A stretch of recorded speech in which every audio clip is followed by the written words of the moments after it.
33 days to morning glory, and today we are on day number 19.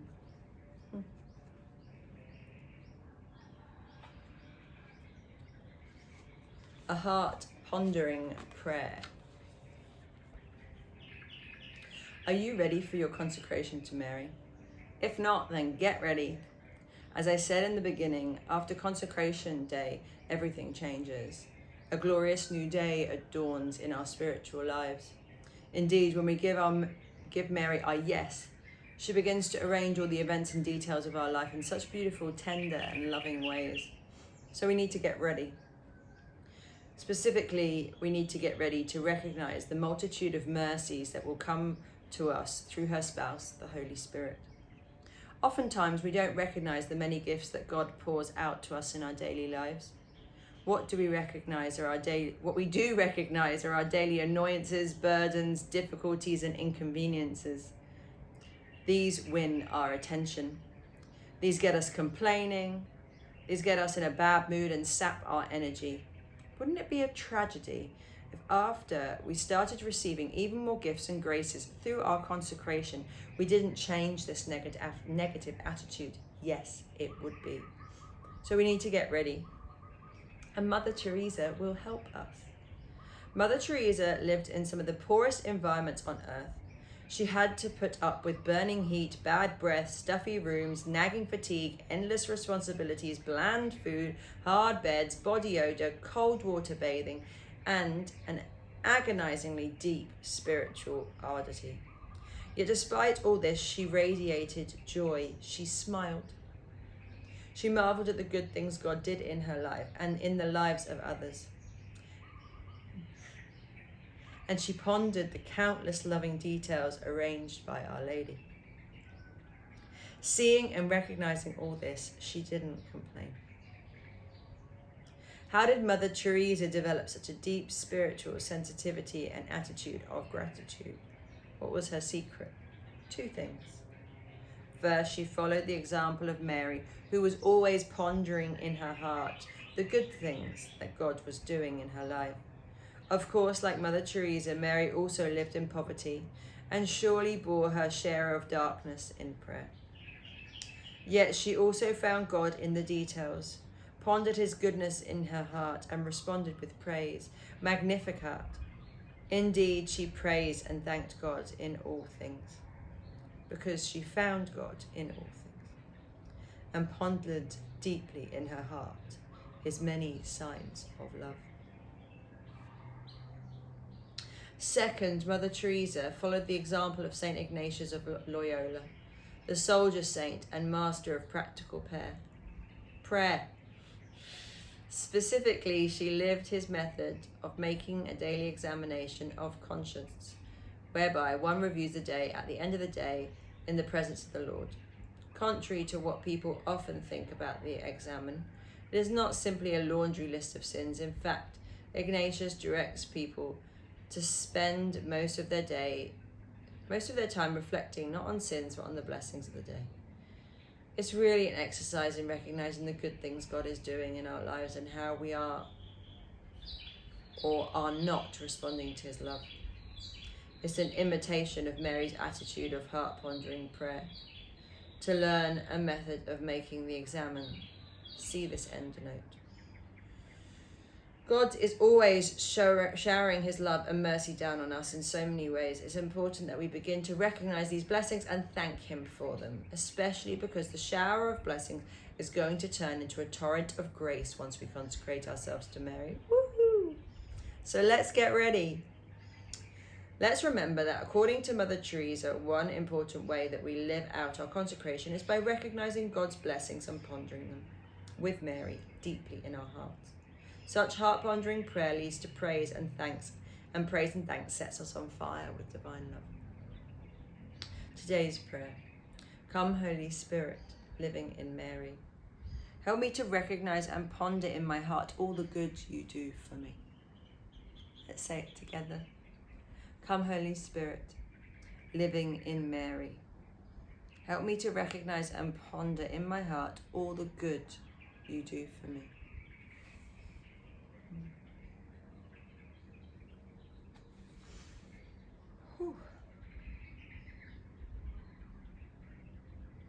felt quite emotional at reading this.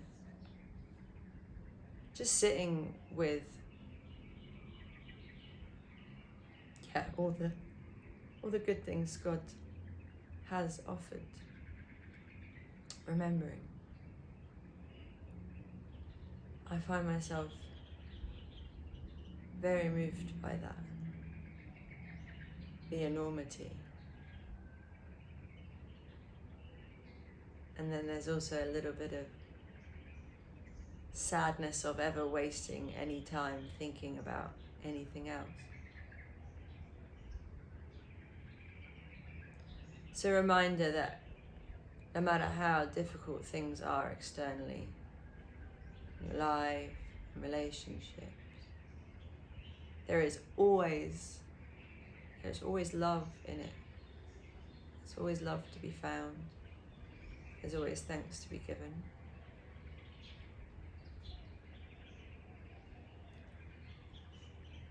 I remember living in Amma's ashram. One of the key messages that Amma, which means mother,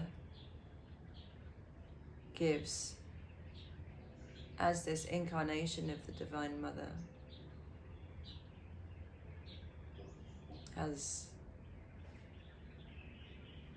a vessel for God, is to always be prepared. To always have everything like God is arriving right there in every minute. Because God is present within you. So it's arranging your life like however you envision God.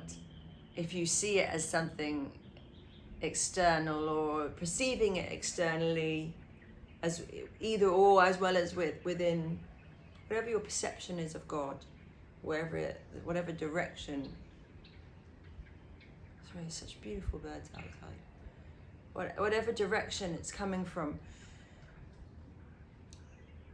to just always be living your life like God is there, God is coming. And that just changes how you move in the simplest of ways, in the simplest of tasks. I remember when I came back to London from living in the ashram, my mum was surprised at the different, how my room kind of had become like an altar. My room was ready for God, always. Like God could come into my room, or, if God was in it, another person. But it's more that I'm just honoring the God within me, the God within everything, the God within life, that I want to treat things with love and tenderness and respect. And the Balinese are incredible at that, in terms of there's beauty in every offering. And one of my favorite savers, which means selfless service, in the ashram was cleaning the toilets at lunchtime in the Silent Retreat Center. I loved seeing God within each single one of those people who are sitting the retreat and thinking how beautiful it would be for them, how seamless it would allow their meditation practice to be, and how potentially uplifting to when you do need to go to the human need of relieving yourself, to come into a spotless toilet, a toilet fit for God. And it became my favorite part of the day, cleaning these toilets and just getting them ready for God. And so we can honor the God in each other, and we can honor the God in ourselves, we can honor the God in everything. But getting ready for it is important. And that's my key thing that I'm taking away from this.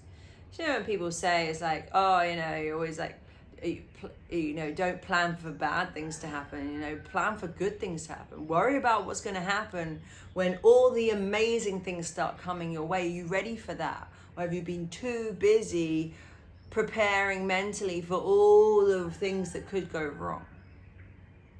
How amazing is it going to feel? Get your mind in that imaginary state. How amazing is it going to feel to welcome the fullness of Mary and Jesus through Mary into your life? What could that look like?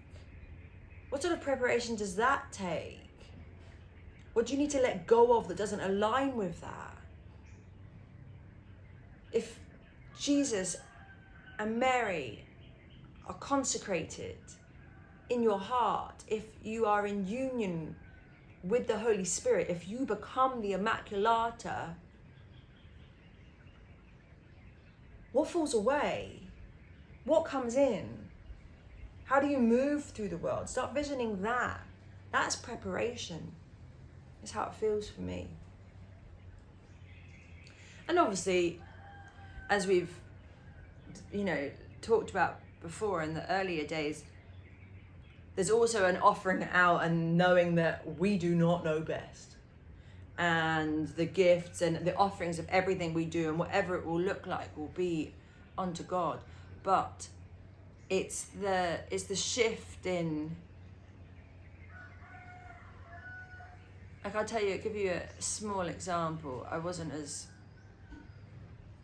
devoted at this point in my life, but it was sort of a couple of years into when this spiritual journey has started happening within me, and I spent a lot of time by myself in nature and started to hear the voices of the forest and connect with the spirit of nature and what it was guiding me towards. And I felt so called to serve. It's one thing that happened very on. It was a big calling to serve. And in that calling to serve, my relationship with alcohol just didn't have a place. It was something that I recognized just didn't.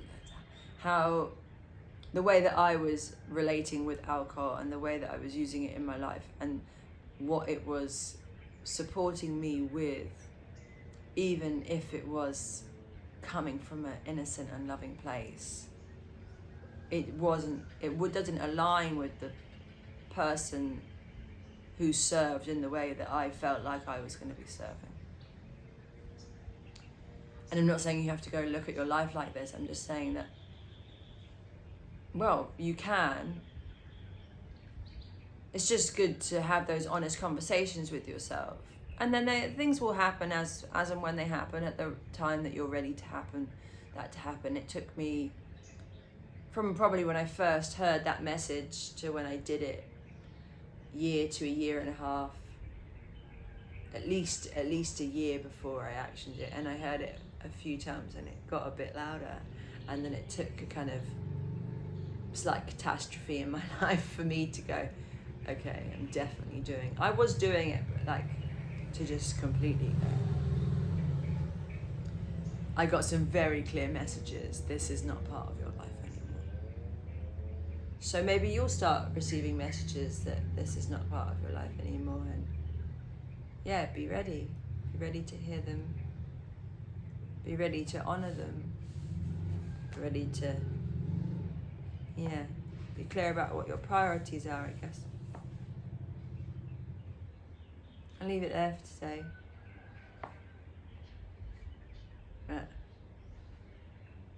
Yeah, let's get ready.